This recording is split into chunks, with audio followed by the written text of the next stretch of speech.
Hallo und herzlich willkommen. Hello and welcome to the world premiere of the new 911 GT3. Here you will find all the vehicles that we exhibit from time to time in the museum, and we are surrounded by so much history. The GT3 turned 25 this year.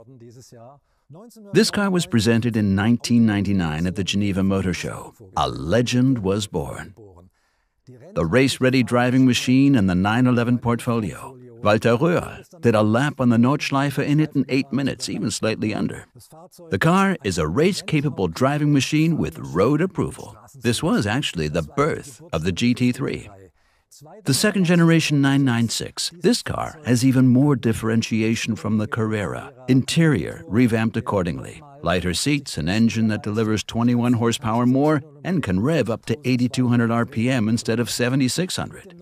With the 997 model that we see here, the GT3 became a permanent fixture in the 911 model range. 415 horsepower, in this case 8,400 RPM. And it was increased again in the second-generation car we see here, 3.8 liters, 8,500 RPM.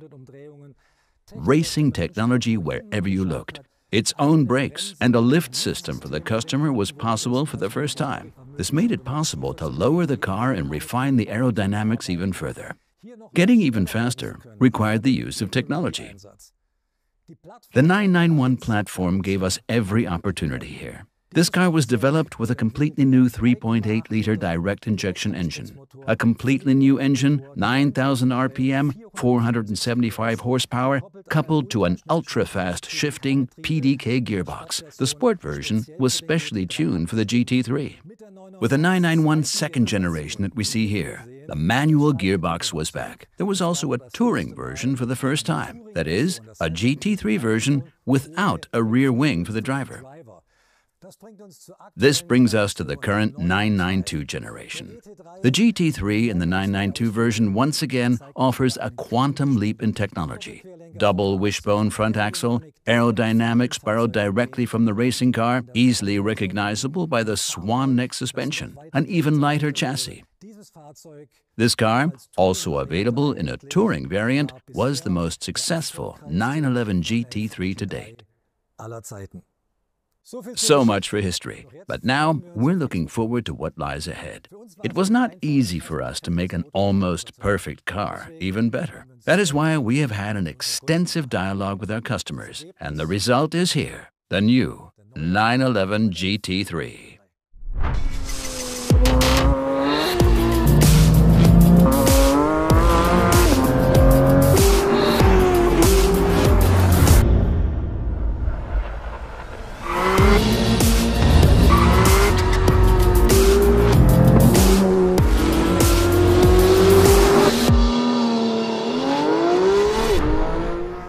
The heart of the GT3, it is still as it should be. A high-revving, naturally aspirated engine, 4 liters, 9,000 RPM, 510 horsepower. This time, however, coupled to a gearbox with 8% shorter gear ratios, similar to a 911 ST special model. 8% shorter gear ratios means more traction in every situation. But that's not all. The entire car is a little tighter in terms of styling than its predecessor, with aerodynamic revisions, particularly non-visible ones in terms of the gearbox and drive shaft cooling, but also in terms of brake cooling. We see the car here with an option package, the Weissach package, familiar from the RS models, for the first time now also available in the normal 911 GT3. Many carbon elements. It starts with the air blades in the front and continues to the mirrors, the side blades of the rear wing, and finally the interior. Magnesium wheels. These wheels alone are 9 kilograms lighter than the original alloy wheels. So, now we know what it looks like and what it's got inside. But most importantly, how does it feel?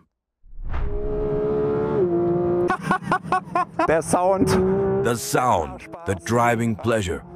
Amazing. It's unbelievable how the car works. Ultra precise. The 8% shorter gear ratio is definitely great on tight and winding sections. This makes it even better in the perfect engine speed range, especially in terms of the shock platform. Here in the curves too, The car absorbs waves really perfectly. Another huge step forward, especially with the brakes. You can hardly notice any pitching movements. This is big-time stuff here. Jörg is in his element in the car. This may be due in part to the fact that he finds a similar working atmosphere here to that in his racing cars. We have a new full bucket seat, and it has some advantages and gimmicks, which I'll show you quickly. As soon as I'm on the track, as Jörg is at the moment, I wear a helmet for safety and for regulatory reasons. In order to improve ergonomics and simply create more freedom of movement for the headrest can be disengaged up here, which frees up additional space to ensure a more upright head position with a helmet. The seat is also foldable. By pulling a loop here, the backrest can be unlocked, folded forward, and the loading situation for the driver is much improved. Clear advantage over a fixed shell. Otherwise, what we see in the interior is the elements of the Weissach package. Race tags on the dashboard. We have a carbon interior door handle. We have a lightweight door panel with a luggage net here. What a car. But that's not all. For the first time in the 25-year history of the 911 GT3, we are presenting two variants of the GT3 at the same time. Let's set the stopwatch aside. Let's turn to winding country roads. Let's turn to the customers who like to drive on Sundays just for fun. And for them, the GT3 with Touring Package is just the thing.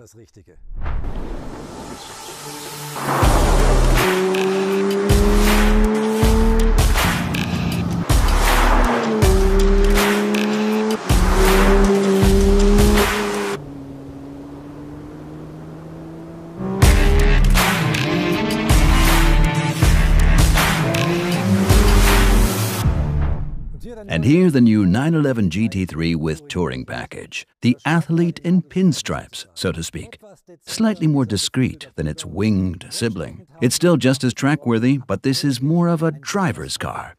510 horsepower, 9,000 RPM on the engine side. In this case, Touring is standard with 6-speed manual gearbox, and optionally also with a PDK gearbox. We interviewed a number of customers, and there was always one topic that came up in particular. Please give us a 4-seater with the Touring. We have a rear seat system that can be selected as an option. Those who want the car even more sporty, even more purist, can choose the Leichtbau package. It is very similar to the Weissach package, including magnesium wheels that significantly reduce weight, but also includes other features around the car. We use leather, partially embossed leather on the dashboard, and we use textile inlays as seat center surfaces. The new 911 GT3 with Touring Package. For me, it's the perfect new 911 for country roads. And not just for me. I think Walter Röhrl feels the same way. My job in principle is always to check the performance of the car. I have to drive fast and make sure that the car is still reasonably easy for the customer to control at the limit. That's what matters to me. The new steering is just as direct as the old one, but less nervous coming out of the zero position. It's very important that the seat holds my body, so that my hands are free just for steering.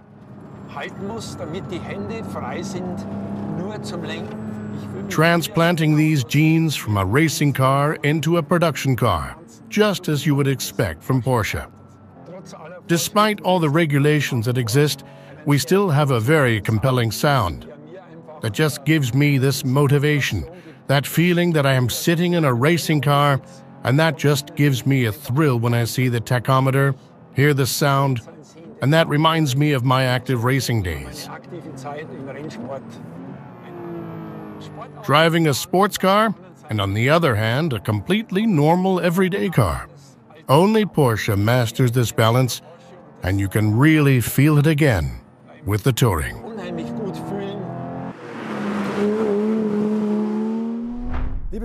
Dear sports car enthusiasts, it's a special moment for me too. The simultaneous world premiere of two GT3 models. One more for the track, the other more for the road. But both offer an exceptional, unique, and quintessential GT3 driving experience. Both are even more emotional, even more individual, and exactly aligned with the wishes of our customers. For more information, please visit Porsche.com or the Porsche Newsroom. I thank you for your attention and bid you farewell. Many thanks and goodbye.